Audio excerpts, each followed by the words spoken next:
hundreds of immigrants are waking up in a cruise ship terminal in Brooklyn, New York. Now, just days ago, there were a number of people who happened to just be coming from those buses from the border, were protesting on the streets outside of a hotel.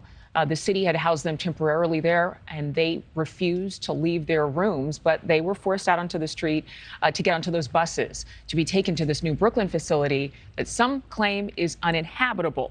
Dre Clark has been covering this story for many days now and tells us about the sunrise visitor who joined them on the coldest night of the year. Dre? Yeah, good morning. New York City Mayor Eric Adams certainly loves to show and tell, and over the weekend that was on full display as the mayor spent the night at the Brooklyn Cruise Terminal, which is the location where the city has set up a relief center for male migrants who are seeking asylum here in New York City. Now, Friday night, the mayor slept on a cot, which you can see right here in the same room as hundreds of other men who are now staying at that terminal. The mayor said he wanted to show everyone that the location is well equipped to handle the men with a well-heated space, food, clean bathrooms and bathing facilities, and good security. Last week, dozens of men camped out on the sidewalk outside the Watson Hotel in Manhattan, where they had been staying until the city ordered the men to move to Brooklyn in order to make room for families with children. Many of the men said the Brooklyn facility where they were asked to go was cold and too isolated. That's a claim the city says was never true.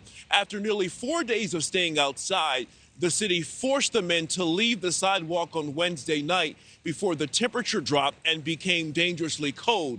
City officials were very concerned the dangerously cold temperature and wind chill over the weekend would leave the men exposed and possibly with frostbite or hypothermia. Here's more from the mayor talking on Friday night. We're going to stay tonight with our brothers here and just let them know that we're all in this together. This is how you get through things. I got to give credit where credit's due. And the mayor responded to a lot of concern about the conditions at the shelter, which is really a cruise ship terminal. And he said, I wouldn't ask anyone to do anything that I wouldn't do. So I think even though it was a symbolic act, it was meaningful.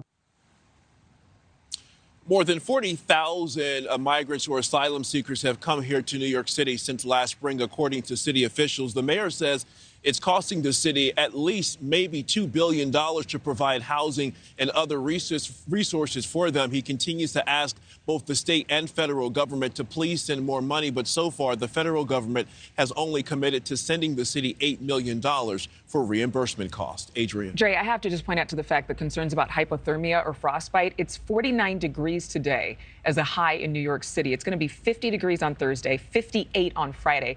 I don't think anybody's going to get frostbite. They have an abnormally warm temperatures there. But how much longer are they going to be staying at that Brooklyn facility? Well, it's important to note, last Wednesday when they were asked to move off the sidewalk, the temperature was extremely cold. And over the weekend, when I left Chicago, it was zero degrees on Friday. When I landed here in New York, it was 10 degrees. So that was really the main concern in getting them off the street. Right now, obviously, the weather is much better, but last week it was not fun at all. Meanwhile, they will keep those men at that location until the weather gets warmer, because remember, this is the Brooklyn Cruise Terminal. It is an operating terminal right now, and it's off season. But once the weather changes, cruise ships will be coming and going, so they will need to move those men to another location. So it continues to be a work in progress. Adrienne. Thank you for watching. Go to newsnationnow.com to find NewsNation on your television provider. And don't forget to click the red subscribe button below to get more of NewsNation's fact-driven, unbiased coverage.